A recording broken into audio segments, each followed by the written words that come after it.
children, especially one where children have lost their lives, it's devastating. 4 lives lost after a multi-vehicle crash in Brampton today. Police say a woman and 3 children succumbed to their injuries, while another man is in life-threatening condition.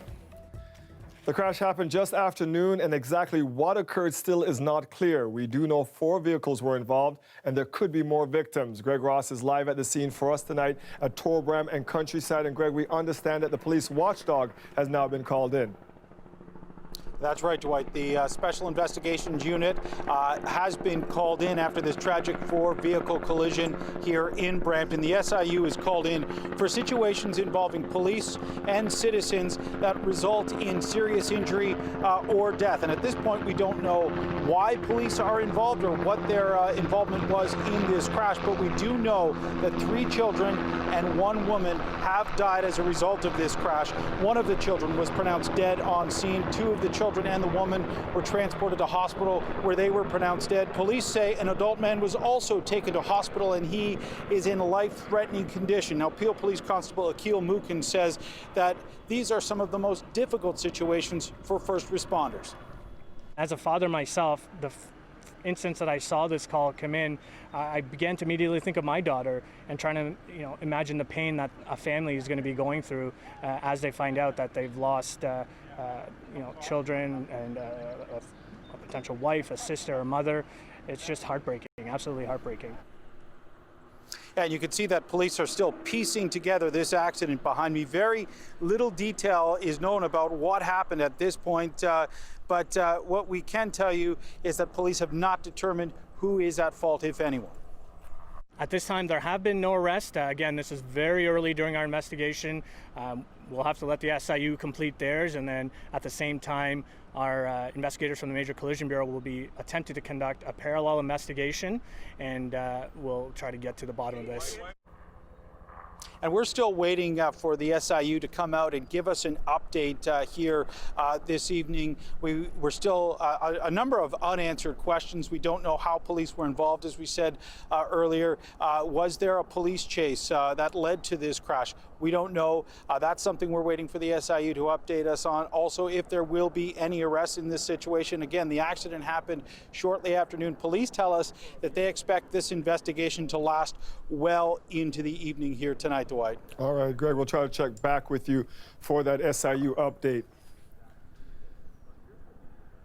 The province unveiling a new contact tracing plan for COVID-19 today. It includes more staff and the creation of a digital database. But the centerpiece of the plan is a free smartphone app. And Chris Glover joins us now live from Lakeshore and Spadina. And Chris, this all rests on people being willing to actually download that app.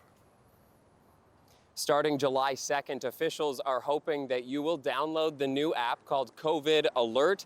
And they say that this will be a game changer for contact tracing. For the first time, if you've been exposed to COVID-19, even if it's by a stranger, you would get a notification through the app. The trick is, people need to download it.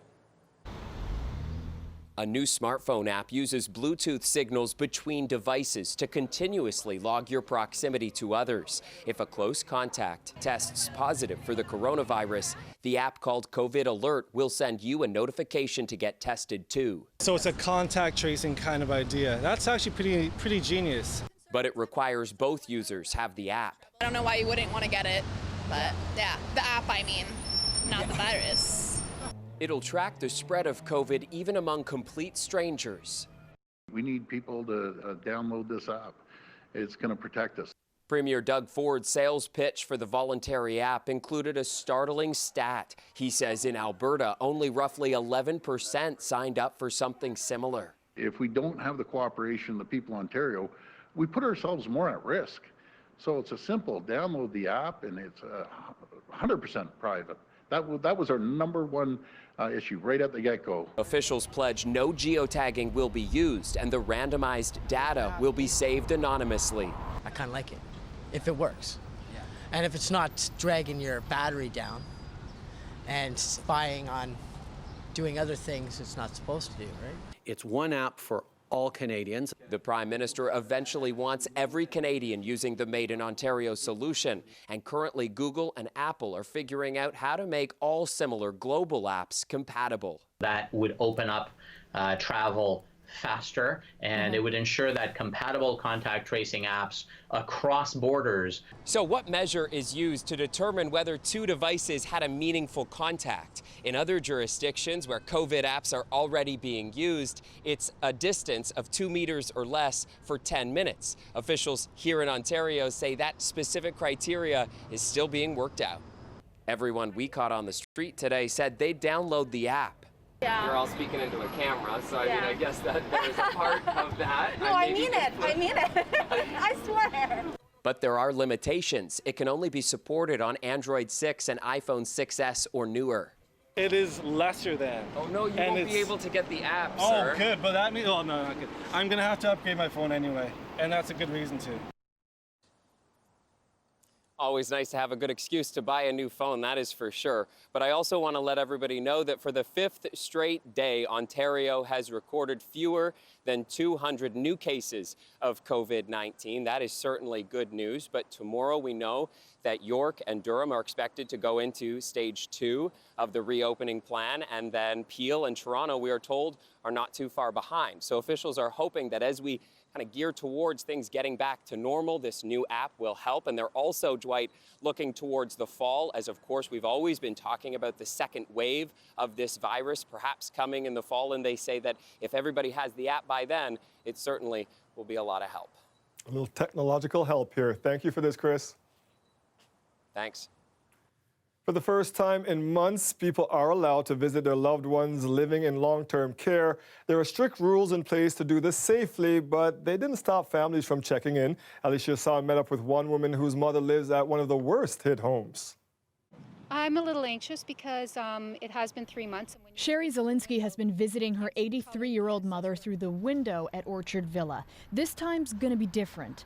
She gets to sit across from her at a table in the courtyard. I'm a little nervous because she also is, she's got Lewy body dementia, so I'm not sure if she's going to want to go back into the room when she sees me. She won't understand when I'm out there. So we had a family discussion and we thought about it and thought, is this going to be the best for my mom? Sherry didn't know when this day would ever come, that she would be able to see her mom in person like this. Her worst fear was that her mother wouldn't survive the COVID-19 outbreak that tore through this facility. At the height of the outbreak, 340 residents and staff had contracted COVID-19. 78 residents died. The military was called in to help, and their report found Orchard Villa had a history of staff shortages and neglect. But things have stabilized now, at least to allow Sherry to spend 30 minutes with Mom. We caught up with her after. Oh, I'm happy. I'm like, I think I expected it to be worse. So I'm kind of, these are happy tears. She seems okay. She cognitively, she's okay, but physically looking at her, she's not the same person that I was when I saw her on March the 7th. Not only did her mother have COVID, she fell yesterday. She's got a long road of recovery, but definitely baby steps. We're taking baby steps. There are strict rules for these visits. Residents can have one outdoor visit per week with one visitor who must test negative for COVID-19 within the 2 weeks leading up to the visit and pass a temperature screening upon arrival. Premier Doug Ford calls it a cautious restart. We just can't have a flare-up with people coming in and coming out. Today was equal parts difficult and joyous for Sherry and her mom. She definitely didn't want to go back in there, and she wanted to get out and go walking with me. She wants to feel me and touch me. That won't be happening for a while, but that's the next step. So I promised her we'd go for ice cream. She's hoping these visits give both of them strength to carry on. Ali Chiasson, CBC News, Pickering. Probably seen about a 25% increase in neck and back injuries just related to being in one posture, either standing or sitting at their desk at home all day. Still ahead, got a stiff neck or a sore back from working from home? You're not alone. There's simple exercises you can do to ease the pain coming up in about 5 minutes.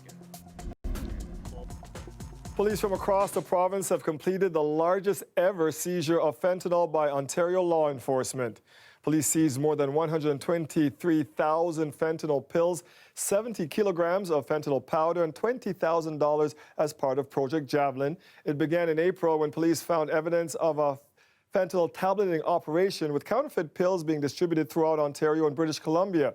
It led to seizures in 5 locations, 1 in Oakville and 4 in Burlington. Police also arrested and charged 3 men from the GTA. They are expected to appear in court in September. A mother is speaking out after her son died at Central East Correctional Center in Lindsley earlier this month.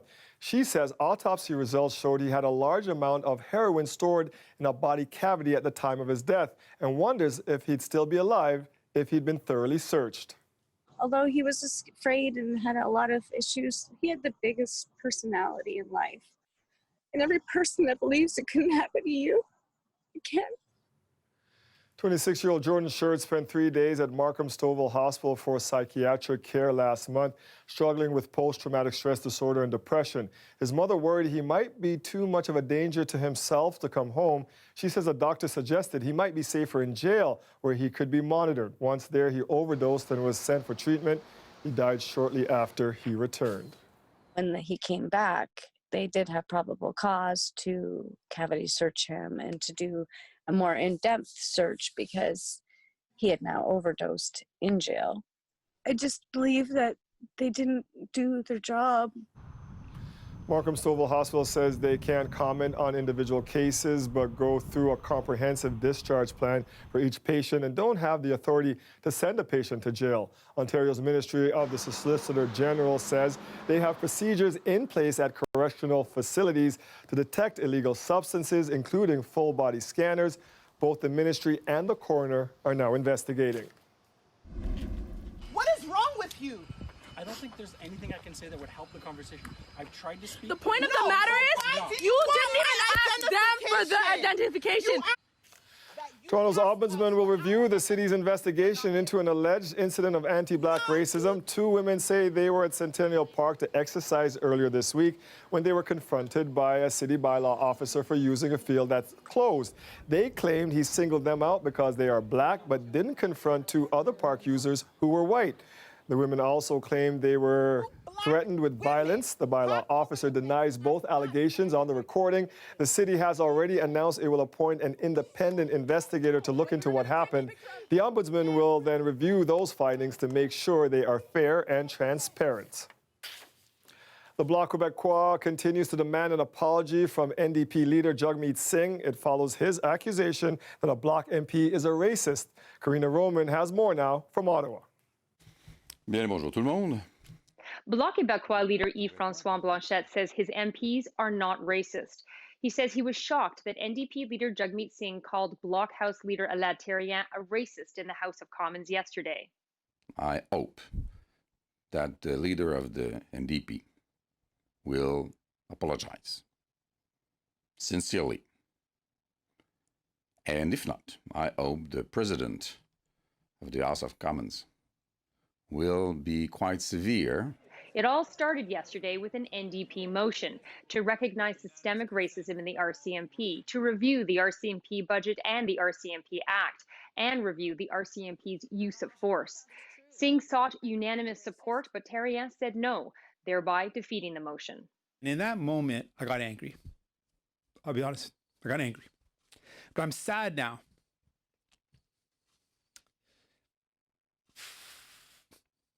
Because why can't we act? Why can't we do something to save people's lives?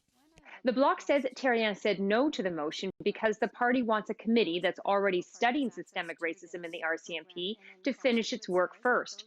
But Singh says it goes further than that. He says Thérian made a dismissive gesture while looking directly at him. And in that moment, I saw the face of racism. That's what it looks like when someone dismisses the reality that people are going through. And so I had a moment of anger in seeing that.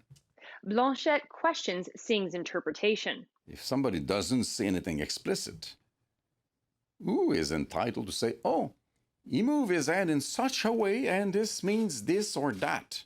If you really are looking for something to say, maybe you might say that.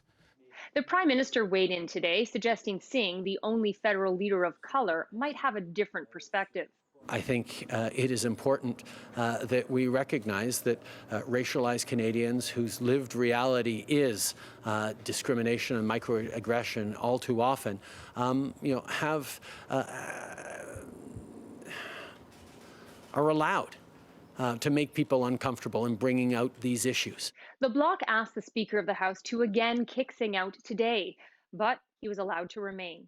Karina Roman, CBC News, Ottawa.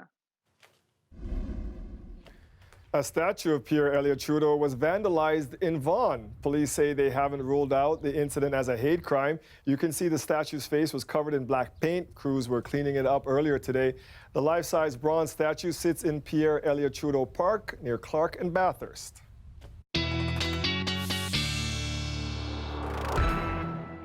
The sunshine continues, and it's an AC kind of day, Colin. Yeah, it sure is. That sunshine just keeps on coming. We just had a little bit of high, thin cirrus cloud come in into the afternoon hours, and that's about it. You know, we're still not into a heat warning. We are getting a little more humidity, but heat warnings have been going up, seeing those well up into northern Ontario, over into eastern Ontario as well, towards Kingston and the nation's capital, and then from Quebec over into the Maritimes because of some of the values they're seeing with not just their temperatures, but humidex values. They're making it feel closer to 40. We're not there yet. It is going to be creeping up, though, as we go towards the weekend. The jet stream way up to the north, so that's kind of that dividing line between the cooler air to the north and the warmer air to the south. It's way up there towards James Bay, so that's why we're seeing temperatures like 34 degrees in Moosonee. We're at 29 in Toronto, 30 in Windsor, 33 in Montreal, and Ottawa at 32. So there's that ridge of high pressure, and that's why all the precipitation kind of following the storm track of the jet stream and basically having to go around. So there is a little bit of precipitation, some pop-up showers there just kind of to the south, trying to make their way over the international border, not really having any luck there. And what happens as we go into tomorrow afternoon, those showers or little pop-ups are going to be actually to the north of the city, so they are going to be on the Canadian side of things, but north of the GTA, and I'm going to go into more detail of where we're going to be seeing those so you can plan for that. But for tonight, this is what you can plan for. Quiet conditions overnight, 17. Tomorrow, Dwight, 29.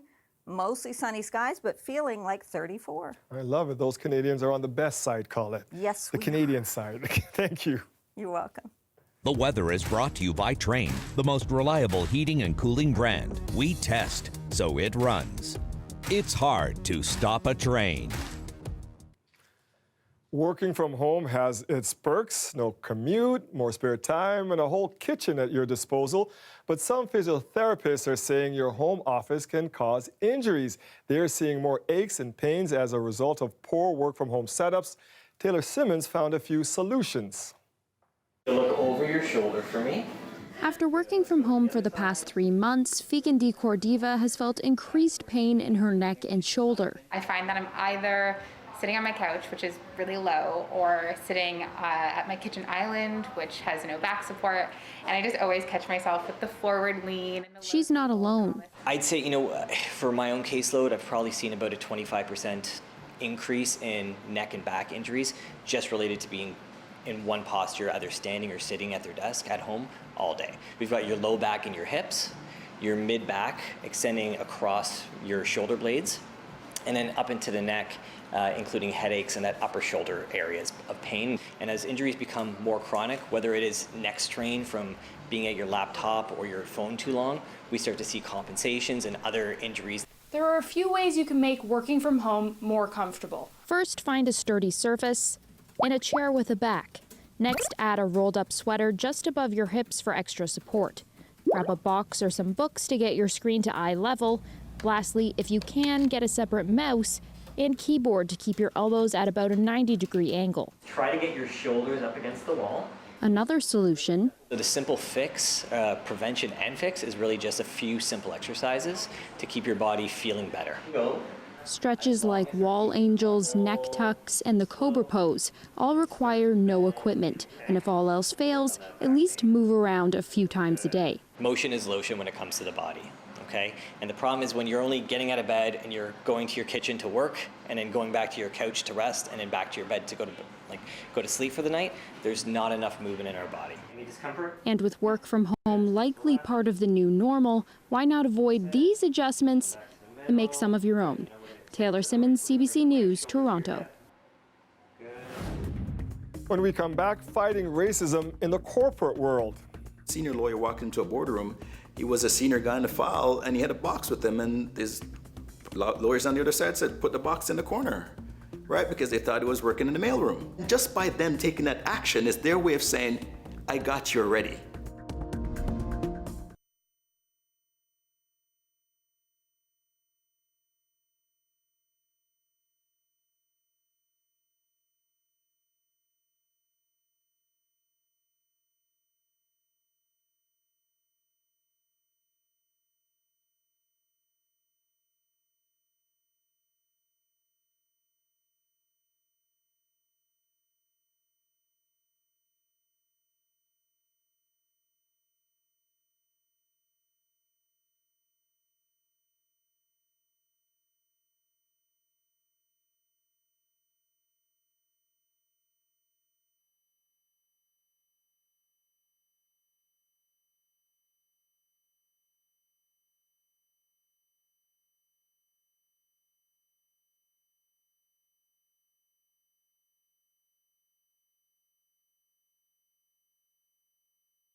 This past weekend, I hosted a virtual event where money was raised to help students who had the marks but not the funds to attend university. Wes J. Hall, one of the philanthropist patrons of the event, said, "We're helping them get degrees, but what are we doing to help them when racism prevents them from getting the jobs?" That's the issue he wants to tackle now. We went to his Rosedale home to hear just how he plans to do that. Wes, you've been called one of the most powerful business people in the country. And I'm here to ask you, how are you using that power then to combat anti-Black racism in corporate Canada? What exactly is Black North? Well, Black North is an initiative that I started with Victor Dodig and Rola Dagger and Prem Watsa to essentially bring a corporate solution to a social problem. So we know that racism has been around for a while. We're not here trying to end racism because we can't do that. God Almighty is the only person that can really end racism. What we're trying to do is we're trying to prevent systemic, anti-Black systemic racism, essentially the cause of why Blacks were discriminated against in Canada. So we want to identify those causes, and then we want to just structurally remove those causes. You made the point of saying that this is not about a hand out or a hand up. So what exactly is it? I didn't get a handout. A handout is when you go into the black community and you give them $1 million and you leave. That's a handout. If you actually go into the black community, you say, you know what, I have a job for you. That's a hand up. But if you look at the math, okay, gender diversity. When you add gender diversity to your company, it has 21% in the top quartile, 21% more better, perform better than your peers, 21% better. And your valuation, your value creation is 27% higher when you do gender diversity. When you do race and cultural diversity, the number is 33%. You actually perform better when you have a better diverse workforce. So we're not asking to take anything away. We're actually here to say, hey, by the way, we're gonna make you more money. Has your wealth protected you from racism? There's no question it didn't. You know, and that's what surprises people, right? I live in a fantastic, exclusive neighborhood, running one of the top companies, the top company in my sector, and yet I'm pulled over like any other person, and my rights, my civil rights are violated. I'm not speeding, I'm not doing anything illegal, but I have to give my license or registration without an explanation as to why. So it doesn't go away. And the fact of the matter is that what folks don't realize is that we deal with it every single day. When somebody comes to my house and they say, go get Mr. Hall, right? Or when they come in and say, you know, what are you doing here? When, you know, a colleague of mine, senior lawyer walked into a boardroom, he was a senior guy in the file and he had a box with him, and his lawyers on the other side said, put the box in the corner, right? Because they thought he was working in the mailroom, right? So how do you feel if that happens to you? It's a constant. And it's a constant thing. And now that happened and you now have to go perform, right? Somebody just completely demean you, right? And you have to sit opposite that person and try to one-up them, right? And just by them taking that action is their way of saying, I got you already, without even saying a word, without you even saying a word, I'm already above you. Yeah. So I'm putting you in your place. And then in spite of that, we're performing. Are you still hopeful that your kids will not have to deal with the same type of racism you dealt with growing up? I'm hopeful now. I wasn't hopeful before this movement started. And I use the term movement because that's what it is, right? We're not going back, right? There's no going back to the bad old days where we're treated as inferior citizens. It's just not going to happen anymore. The fact of the matter is that we can appreciate when people say we just didn't know. We can appreciate that. Why? Because we just weren't talking about it. We're too ashamed or too embarrassed or too afraid to talk about it. Now we are. So nobody can say, well, we didn't know. You do now. And you have an opportunity to do something about it. And if you don't do something about it, then guess what? We are. And how we're going to do that? If we are in your company and we're stuck in middle management as black people, that's a message that you're telling us that you will never get anywhere else in this organization. So guess what? Take your talent and take it someplace else where someone in that company will appreciate your talent and move you up the ladder. You should not be very smart in an organization. You're stuck in that same position for 10, 15 years, unless you're not ambitious. But we know that black people in general are very ambitious people. So when we're stuck in a position, we love the company, we love the environment, we love the people, but we're just not getting the chance. That ceiling, you just can't get past it. You've said it before in articles, you were raised in a tin shack in Jamaica, you worked as a dishwasher, you lived in a rooming house, you lost a sibling to gangland violence, but now you live in one of the most exclusive neighborhoods in the country. And some people would look at you and say, what racism? Look, you started from the bottom, this is even greater than Drake. What racism, Wes? Look at you. Well, the question is, why aren't there more like me? Right? So if we're going to be proud as a Canadian, as in Canada, say, hey, look, we made you, Wes. Why didn't you make 50 more or 100 more? Right? Why just one? Too many exceptions. Too many exceptions. Yeah. I hate to be the first off or the only. I want other people to be there with me. So yes, I've made it, and I've fought with my hands tied behind my back, and I got there. But it's not fair to do that. And why would we put that obstacle in someone's way when they're capable of doing it the easier way? The fair way. The fair way, which is work the same way as everybody else and you'll get your opportunity. Why work twice as hard for 15% less? It just doesn't make sense. Appreciate your time and your efforts on this. Thanks, and Dwight. I need a t-shirt. Done. Got a t-shirt too. After the break, we go back 30 years to when Nelson Mandela made his very first visit to our city.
The World Health Organization expressed optimism today that a vaccine for COVID-19 could be developed by the end of this year and that it will be available to people around the world very soon after that. We're hoping that in 2021 that we will have 2 billion doses of one or two or three effective vaccines to be distributed around the world. There's a big if there because we don't yet have any vaccine that's proven. More than 100 potential vaccines are currently in development, including some here in Canada. About 10 of those are now in human trials. The WHO says it's drawing up plans to distribute a vaccine once one is approved. Priority would likely be given to frontline medical workers and vulnerable people like the elderly. Two grim milestones were reached today in the COVID-19 pandemic. More than 1,000 people have now died of the disease in Toronto, and Canada as a whole topped 100,000 confirmed cases. As Thomas Daigle reports, it's a reminder that the fight against the coronavirus is far from over. Although Canada has hit about 100,000 confirmed infections now and several thousand people have died, it's important to note that the vast majority of people who were infected have since recovered. I've spoken with Dr. Jerome Leese of Toronto's Sunnybrook Hospital. He was involved in treating Canada's very first COVID-19 patient back in January, so nearly 6 months ago now. And he says at the time it was still very novel, very mysterious. In fact, we only knew it as the novel coronavirus back then. Now, he says, laboratory testing has been ramped up, and so provinces, if ever there were another major outbreak, they would have the chance to identify it fairly quickly. But he is concerned about the level of contact tracing, so being able to spot the spread of the virus once it breaks out again. Here's Dr. Jerome Leese. There's opportunity to be doing contact tracing in a more timely fashion. I think the goal would be to do contact tracing in less than 24 hours in the vast majority of cases. And I think that, we're not quite there yet. Now, as we reach this milestone, it's important to note that Canada still has some COVID-19 hotspots. Ontario and Quebec both keep seeing more than 100 new cases a day. And Dr. Theresa Tam, Canada's Chief Public Health Officer, says she's starting to sound like a broken record, but the measures that we've taken to get a control over this virus need to continue to be implemented. In other words, keep washing your hands regularly, keep that physical distance of 2 meters, and if you can't, make sure to wear a face covering. And she says this is especially important as businesses in this country continue to reopen. Thomas Daigle, CBC News, Toronto. Tomorrow, more of Ontario will re-enter stage 2 of the reopening, but not Toronto or Peel. So what will it take for us here in Toronto, Mississauga, and Brampton to get there? We have those details online at cbc.ca/Toronto. Trustees with the Peel School Board asked the province last night to appoint a supervisor to oversee that board, which is struggling with issues of systemic racism. Today, the education minister said he's going to do just that. I will seek the approval of cabinets to send in a supervisor to the board to fulfill the request of families for so long, to finally drive deep change within the culture of Peel to improve the lives of these kids, to give them hope, to give them human dignity and opportunity. Incidents of anti-black racism have been well documented within the Peel Board. A third-party review found black students make up close to a quarter of suspensions, despite being only 10% of the secondary school population. I went to school in Peel Board from kindergarten all the way through grade 12, and I just feel like there was a lot of shadow over the black history and over black kids in general. My child was in the school board previously, and in his middle school he suffered horrific racial discrimination from students as from the teachers. Last night, hundreds marched to the Peel Board headquarters to call for change. Every year around this time, graduating high school students near Jane and Finch hold a celebratory walk to recognize their achievements. The 7th annual Walk with Excellence did go ahead today with a small in-person ceremony. Others joined in virtually to mark the occasion. So we're here today to celebrate all of the Jane Finch graduates who are graduating 2020. And we really wanted to organize this event because graduating in our community is such an important accomplishment. I think one of the really interesting things about Jane Finch is that our community is so supportive of our young people, but we know that there's a lot of barriers in place, especially when we look at racialized young people and in communities which typically are marginalized and have additional barriers like racism, poverty, and many other factors that play into how young people can thrive. So graduating really is a form of resilience, and it really does demonstrate a huge accomplishment for our young people. Usually we do this huge march where about 500 students from all of the local high schools march onto York University campus, and we celebrate them as kind of like a rites of passage that shows you're going from high school now to a post-secondary institution or whatever pathway of life that you're going on. So this year things are all virtual, so we have a YouTube Live. So I think students feel really happy that they're being highlighted. Towards the end of the semester, we kind of had a separation or a distance from our peers and our colleagues, and so I wish we could have said goodbye or see you later in more of a face-to-face interaction kind of way. So given the current circumstances and what's happening now in the world, I'm glad that we're able to come together and celebrate each other, celebrate our graduates, celebrate our students, and just have something positive that we can definitely look back on and reflect on during this time. Congratulations to all of our graduates, whether it's graduating from kindergarten, middle school, high school, university, college. You've done really amazing stuff, and we're really excited to see what you do next. Black student alliances from 10 schools across the city were honored by the TDSB's African Heritage Committee. Each school received a $3,000 award as well as a plaque. To talk about the achievements, I am joined by Simile Olua Shafoke. She's a grade 12 student from Downsview Secondary School, and Michelle Davis, chair of the TDSB African Heritage Committee. We will start with you, Simile Olua, and I apologize for messing up your name. I'm going to call you Sharon because I hear that's what your friends call you. I want to tell you congratulations. Yeah. Tell us what winning this award means to you and your Black Student Alliance colleagues at Downsview. Honestly, it was so unexpected. So it's actually what we've always waited for. We've had this program for 5 years, and I don't think we've really been acknowledged like this. So getting this award actually means a lot to us. It's actually showing us that our hard work is actually paying off. Can you tell us a bit about the work that you guys are doing with the BSA at Downsview and in the community? Like, we've heard about the Black Brilliance Conference that you host. Oh, yeah. So we host the Black Brilliance Conference every year.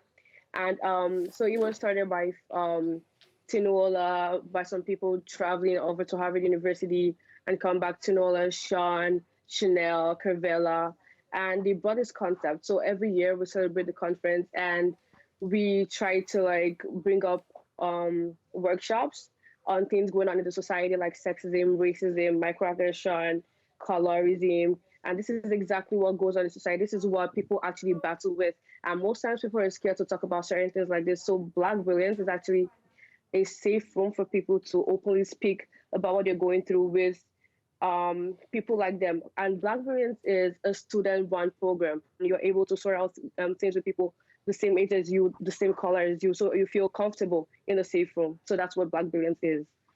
And, you know, we've had the George Floyd tragedy that's put a lot of this into the zeitgeist, a lot of people talking about these issues. But, Michelle, it looks like these students were talking about these issues before this, and you were actually part of a Black Student Alliance 30 years ago when you were a TDSB student. What has changed since then, and what more needs to be done now? That's an awesome question, Dwight. So things have changed in that perhaps there are more spaces for students to step forward, but it also feels like not much or not enough has changed. So when I was, as you mentioned, a secondary student 30 years ago, I worked with my friends to create a group, and we were doing much of the same things that was mentioned at Downsview, that starting workshops, having presentations, doing work in the community, to, among other things, to challenge anti-Black racism. And so things that need to happen going forward is to continue to create spaces for students to demonstrate their leadership, to share their expertise and their knowledge on these issues so that changes can happen not only outside in the community, but also within their schools and across the school board. How important is it as an educator for these young students to kind of have this pride in themselves and have clubs like this where they can go and tackle these issues that they're dealing with in their day-to-day lives? The Black Student Alliances, and they have various names in different schools at elementary, middle, and secondary levels, they are incredibly important spaces for students to collaborate, to convene, to strategize, to lobby, to advocate. So we ask students to send us short clips or videos of some of the things that they were doing and why these BSAs are important. And watching the videos made me have tears in my eyes because of the things that they were saying. It made them feel welcome. It made them feel included. It allowed them to meet new friends and connect in new and important ways. You know what, I was in a Black Heritage Club at Oakdale Junior High, and I know how much it helped me, so congratulations to you, ladies, and thank you for what you're doing. Thank you so much.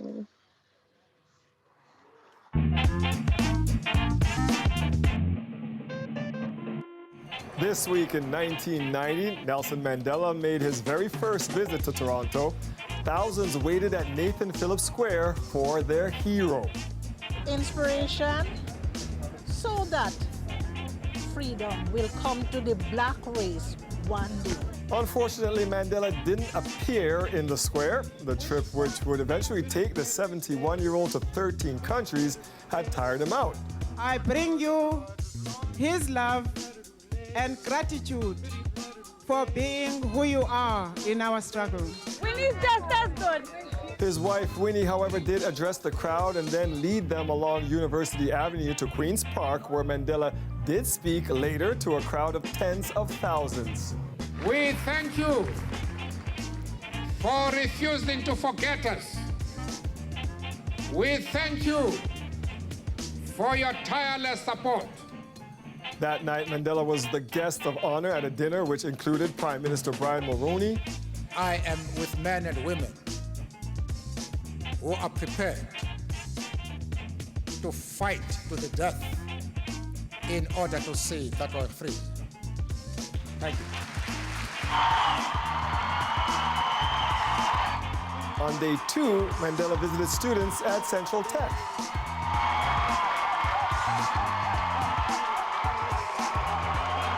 What is more comforting to a man of my age to know that I have the support of the young people and future leaders of the world?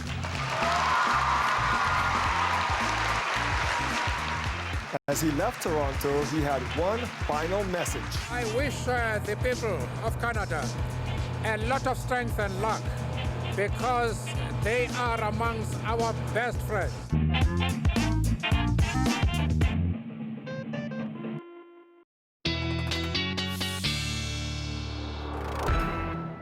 Colin, I'm sure a lot of folks feel like we need a Mandela in the world right now with all that is happening on this planet. What do you have for us? Yeah, that was a good throwback. I'll tell you what I have. I feel like I've been putting so much emphasis on Saturday being the first official day of summer.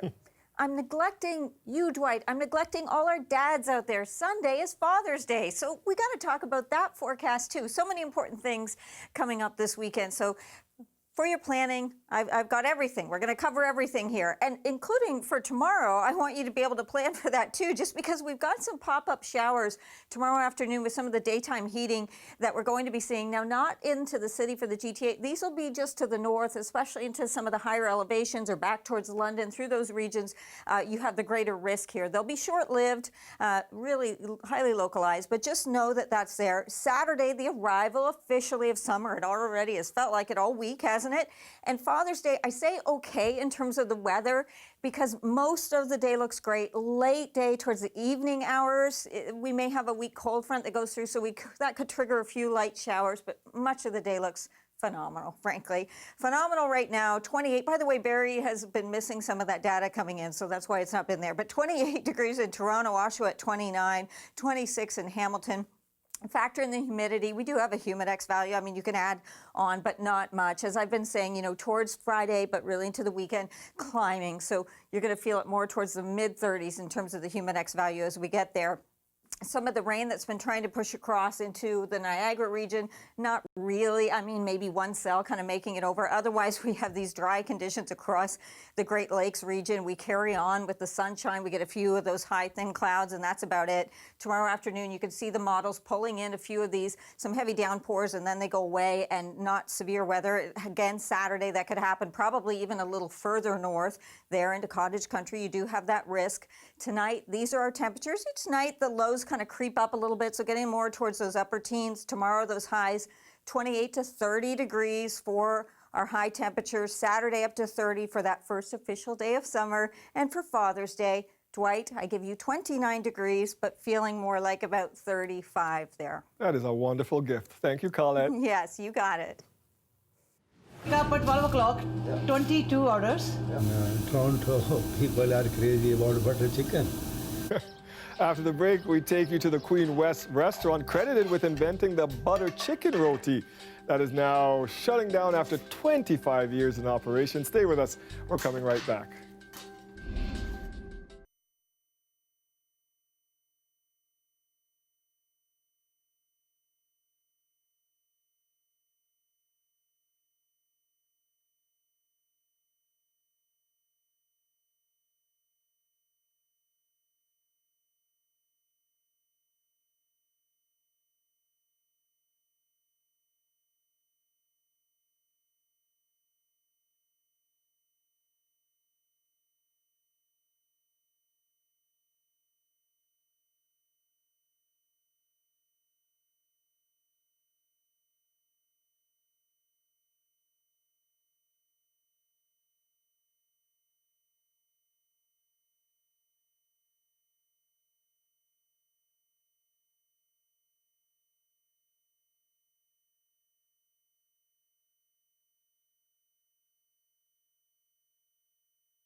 Okay, we're about to make you hungry. After decades serving up what many say is the city's original butter chicken roti, the owners of Gandhi Indian Restaurant on Queen West are calling it quits. Kelly Ewan has more.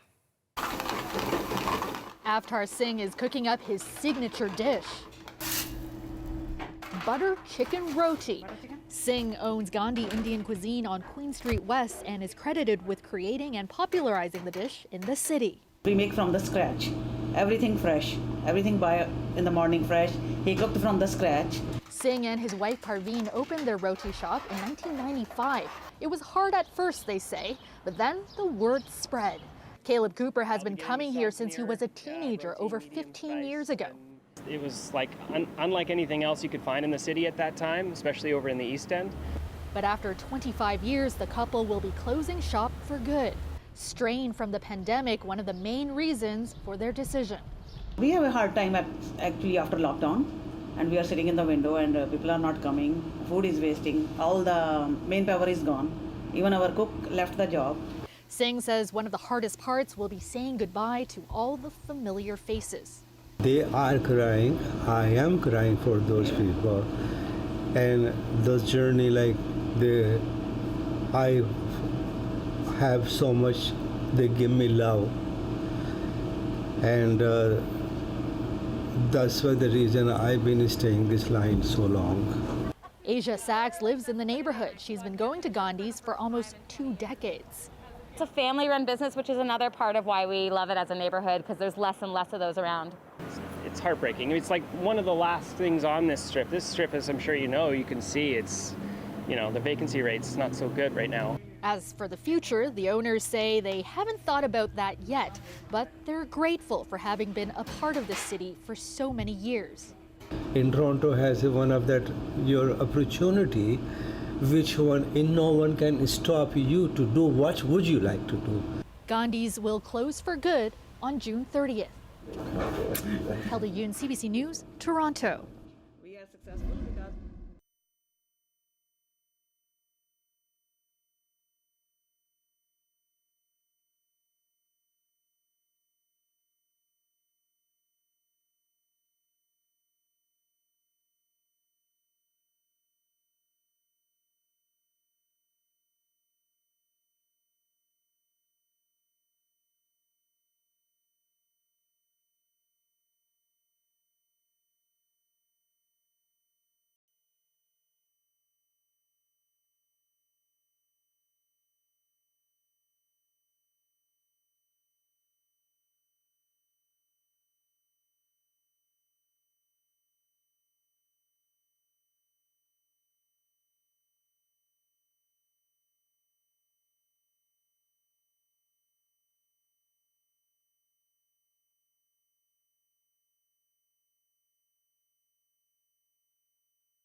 An update on the devastating Brampton crash that killed 4 people this afternoon. We've just learned the victims are a 37-year-old mother from Caledon and her 3 children.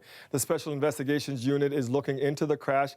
They say a Peel Police cruiser was observing an Infinity when it became involved in the crash at Torbram and Countryside. Inside the van were the mother and her 3 daughters. The 6-year-old daughter was pronounced deceased at the scene. The mother and the other 2 daughters were transported to hospital where they were pronounced deceased. From the Infinity, a 20-year-old man was also taken to hospital where he is in critical care. The other 2 children were 1 and 4 years old. 2 other vehicles sustained damage in the crash. The investigation is, of course, continuing. One final check with Colette. Yeah, just having a look at your forecast then for this evening. We know we have clear, dry conditions. This is what we have for you. 23 degrees, that's as the sun sets tonight around 9:02. Then that temperature will be falling off, but certainly not that cold overnight tonight. 17 degrees will be your overnight low, and that's with mostly clear skies. Tomorrow, here we go. We're headed up to a high of 29 degrees, and again, with mostly sunny skies. Now, will the humidity be coming up a little bit more from where it was today? So we'll have that Humidex value up at about 34. It's going to be getting a little more oppressive for the weekend, but tomorrow you're going to start to feel it a little bit. So speaking of the weekend, Saturday 30, it's going to feel more like 35, 36 in terms of that Humidex value, and for Sunday about 29 with a chance late day as a weak cold front comes through of getting some showers Father's Day. Again, that's late day into the evening hours in terms of how the timing looks. And just a reminder, tomorrow north of the GTA there could be some pop-up showers showing up. Dwight? Thank you, Colette. That is our show for tonight. Thank you for joining us. Mike Wise has your next local news after the National at 11. We'll see you back here tomorrow at 6. Stay safe and have a great night, everybody.